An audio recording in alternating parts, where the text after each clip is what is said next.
Pinakakambahang lalo pang humina ang halaga ng piso kontra dolyar ayon sa Ibon Foundation. Batay sa kanilang forecast, posible itong bumaba sa 60 pesos kada US dollar.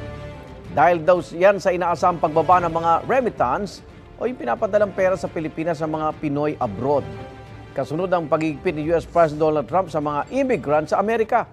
Pati na rin ang inaasahang paglaki ng trade deficit o pagdami ng mga ini-import kaysa ine-export.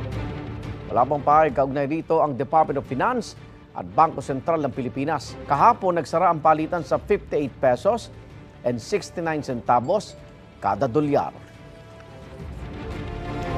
Igan, mauna ka sa mga balita, mag-subscribe na sa GMA Integrated News sa YouTube para sa iba't ibang ulat sa ating bansa.